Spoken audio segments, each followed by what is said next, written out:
A Jewish primary school in Sydney's eastern suburbs, just a couple of hundred metres away from a childcare centre firebombed in an anti-Semitic attack, has been vandalised.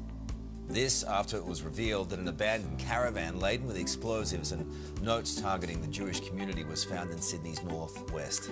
The New South Wales Premier revealing it could have caused a mass casualty event. And Premier Chris Minns joins us live now from Sydney. Premier, thanks for your time this morning. I want to get first to that more recent incident we've just seen in Maroubra. What do you know about it? Yeah, look, reports emerging this morning of another act of vandalism, another act of hate directed at the Jewish community just on the basis of someone not liking their race or religion. It's rampant anti-Semitism. It's hugely distressing to the Jewish community, but I think every Australian, or most Australians I should say, regard it as absolutely disgusting. I just can't believe that there's people with such low morals would go about exhibiting this kind of racism in Australia in 2025, and most Australians stand united against it. Here's the problem for you. They don't care what you were saying about ramping up policing. They don't care what you were saying in your messaging at all. Well, that may be the case, and I'm not appealing to them. I'm not trying to win them over with their hearts and minds, Carl. What I am saying is that because of the police resourcing that we are putting in this, 10 people have been arrested for malicious damage, graffiti, potential fire bombings inside the last week. There's a massive police operation both on the counter-terrorism side and in relation to Operation Pearl to keep the Jewish community safe and to investigate thoroughly all incidents of malicious damage, fire damage, vandalism in our community. These arrests will continue. Operation Pearl isn't at its end, it's only at its beginning, and my message is we will track down the people who are responsible for this. No stone will be left unturned, and when they're caught, we'll throw the book at them. But Premier, that might be part of the problem. You say there this is just the beginning. A lot of people will say it's come far too late for this to be just the beginning. Is there a disconnect between you and the federal government here? I mean, everyone has commented on how strong you've been, how you've been on the front foot here, but the PM, it seems, has been missing in action. Yeah, look, I don't accept that. New South Wales Police work with the AFP, ASIO, intelligence agencies almost on a daily basis for these very serious counter-terrorism operations. Now, we've taken this seriously from the very beginning. I would love to come on the program this morning and say, look, this is the end of it. We believe the threat has passed. I can't do that responsibly. What I can say is that the resources of New South Wales Police and the Commonwealth Government are deployed in relation to these investigations, and there has been arrests as well. I mean, it's not as if police haven't been hugely active in relation to this. They have hunted down people who are responsible for very serious crimes. And if we need to change the laws so that there's longer sentences, that's exactly what we'll do. In relation to the counter-terrorism inquiry from yesterday, they are very, very serious reports, and I want the public to know that the full resources of the Counter-Terrorism Command are currently deployed to investigate this matter. Where are things at with that? You were calling the discovery, this is so disturbing yesterday when we heard the news about this in Dural, this terrible discovery, but you kept the community in the dark for 9 days. Why would you keep quiet on that as a significant threat, and where is the investigation at as we go to air this morning? Carl, I would and the police would release as much information as early as possible unless it compromised the investigation.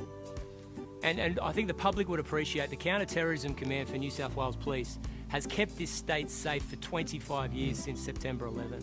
They're the most experienced and the most resourced counter-terrorism command in Australia. And if at the end of this, people expect me or the police to issue a media release saying we've just commenced a counter-terrorism inquiry, that's not going to happen. Sometimes, for methods and tactics, they need to work in a clandestine way to catch the people who are responsible for it. And I don't want the public to believe over the last 10 days cops and the police and the government have been twiddling their thumbs. The opposite is the case. There's been massive resources into this very credible and serious threat, and I'm very confident that we've got the best people on the job who are conducting this inquiry. I think there's no doubt about all of that happening behind the scenes, Premier. We spoke to a member of the Jewish community before who said there is still, though, a fear of the unknown. Yeah, I appreciate that, and I would love to extinguish that. I would love to give assurances that the threat has passed, as I said earlier, but I can't do that. What I can say is that the vast majority of Australians, not all Australians, but the vast majority of Australians find this abhorrent, racist, antithetical to everything that Australia represents in 2025, and we stand united condemning it. Secondly, that massive police resources are being deployed into this spate and escalation of anti-Semitic violence in Sydney. I believe they'll be caught and the full force of the law will be thrown against them. I'm hoping they'll be locked up for a very long time. And that's our full focus at the moment. Where are we at with this investigation? Anyone charged yet? Investigations continuing in other states? Yeah, look, the van is in police custody. It's been reported in the media that the owner of the van is in police custody. There's been other arrests for those who are associated with the van. Police inquiries are continuing, and I know that they'll release as much information as early as they can, but look, I'm going to defer to police here. I mean, much of the work that they've done over 25 years in relation to counter-terrorism is unheralded. They never get a rap for it, but the truth of the matter is they've kept the public safe. That's their primary responsibility, and I think the public would expect that the investigation comes first. It's a disturbing time. Premier, appreciate your time. Thank you, Premier. A caravan filled with explosives was discovered in the city's northwest. A member of the public found it in Dural 2 weeks ago. Authorities fear the plan was to use it in an anti-Semitic attack after police found notes on targets in the Jewish community. The Prime Minister this morning emphasising his concern. It's clearly designed to harm people, but it's also designed to create fear in the community. We remain concerned about this escalation. We're doing everything that we can. And we have some breaking news that has just come into the newsroom. There's been another anti-Semitic attack in Sydney, graffiti discovered at a property in Maroubra. It's happened near a Jewish primary school and just metres from the childcare centre that was attacked earlier this month. So let's take you through a timeline now of that wave of anti-Semitic attacks across Sydney. In October, multiple businesses were set alight and 4 men were charged. A month later, buildings were vandalised and dozens of cars were torched in Woollahra. Then in early January, swastikas were painted on a South Sydney synagogue. Vandals also hitting homes in Sydney's inner west before a Newtown synagogue was targeted. On January 17, a car was set alight and the former home of a prominent Jewish figure was doused in red paint. Only 4 days later, an eastern suburbs childcare centre was firebombed and defaced with anti-Jewish slogans. Potential mass casualty event has been averted in Sydney. Police discovering a caravan filled with explosives and a note targeting the Jewish community. We're joined now by former New South Wales police officer and terror expert Peter Moroney. Thank you so much for joining us, Pete. So this caravan was discovered 10 days ago. Why wait so long before informing the public? The police would have done that for a number of reasons, as Deputy Commissioner Hudson explained in his press conference. Police will often not put out information on the pure point of remaining in a tactical or strategic advantage over the criminals or the criminal syndicates that we're working. We don't want to advertise what we know or don't know, so that's certainly not unusual. We've employed that methodology for centuries and will continue to do so. But the public should be rest assured that if it gets to a point that the police think it's significant enough or they can't control it enough, a warning will go out of some I guess the public, who are not privy to all the machinations behind the scenes, understandably get unnerved. Oh, definitely. Yeah, definitely. Look, now being a member of the public and not on the inside, so to speak, and not knowing what goes on, I have, I suppose, a sense of I know what they're doing. But the police role primarily is protecting life. So we have a threshold. We won't let it go past that threshold. There will be a number of things occurring behind the scenes in terms of that investigation. As we heard yesterday, we've got a joint counter-terrorism team. So what does that mean? We have the Australian Federal Police involved, we have ASIO involved, we have New South Wales Police involved, the New South Wales Crime Commission involved. There's vast resources being thrown at this investigation, and given it had been found some 10 days ago, my apologies, they'd be reasonably well advanced in terms of their intelligence and where they're looking. The whole thing's obviously very deeply troubling. It's also quite bizarre. I mean, the caravan being dumped there with all of that stuff inside it. I mean, how does that even happen? How do you get your hands on that stuff, store it for so long, and it be not discovered? Yeah, well, that was one of the things that really surprised me. So when I realised it had been sitting there since December even, and so it's been there for some time. There's a couple of theories that will be looked at by the police. One is, did perhaps someone get cold feet and pull out from whatever it is they may have been doing and just dumped it on the side of the road? Was there some mechanical fault or failure in terms of the tow vehicle or whatever it may be? All of those lines of inquiry will certainly be examined and certainly be looked at. Or if there's a network of people associated with it, and if there are other caravans or other explosive devices. I would have thought the explosives you could track even if they were stolen from somewhere.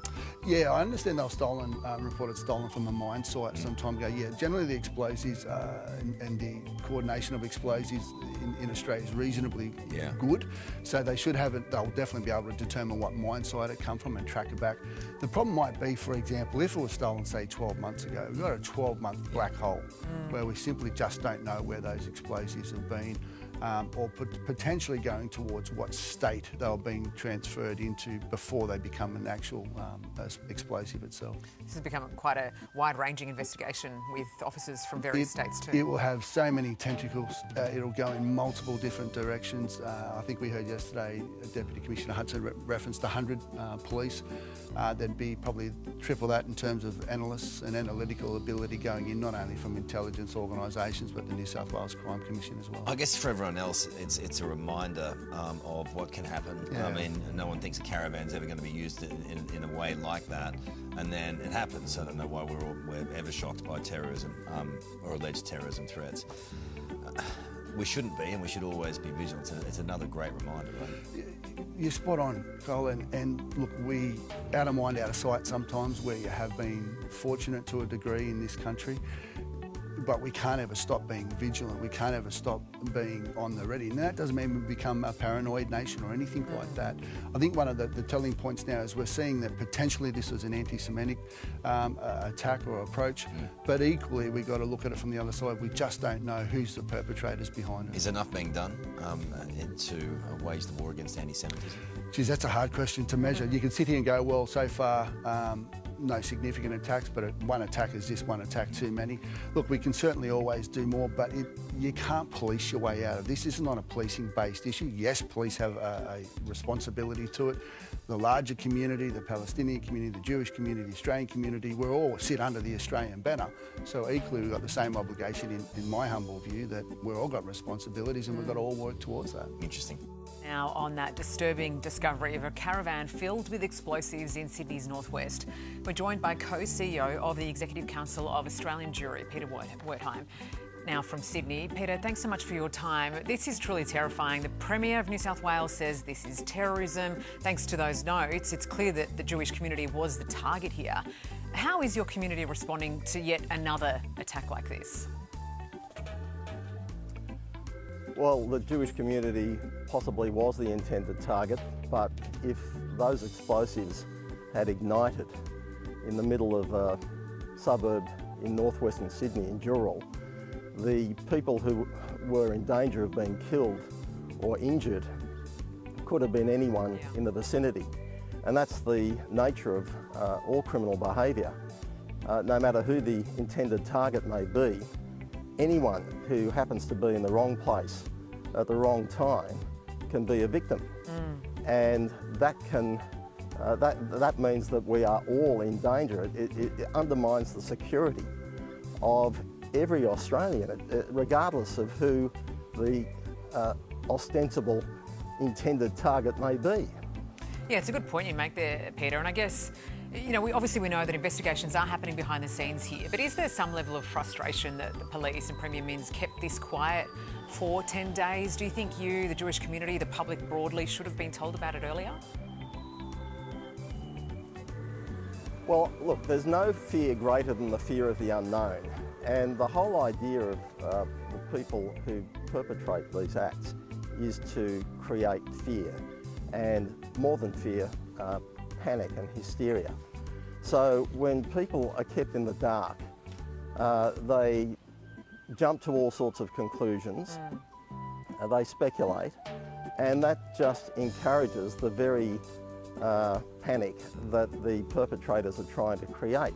So look, I do understand when police conduct investigations, sometimes they need secrecy for operational reasons. Yeah. However, that needs to be balanced against the bigger picture. And the bigger picture is how it plays out in the community.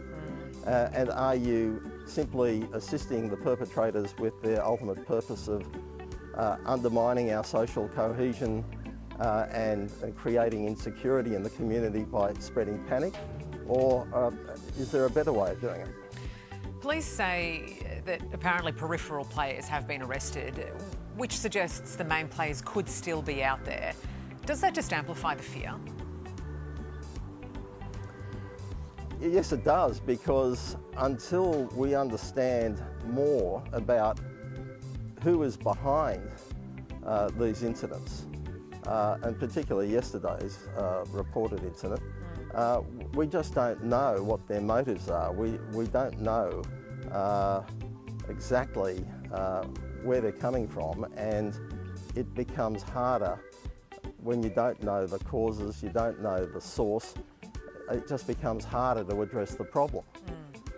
We need that information. The community as a whole needs that information in order to be better prepared to look after our own safety. Yeah, there's a lot of reassurance that is needed, especially right now. Peter, we're thinking of you. Thank you so much for joining us. Really appreciate it.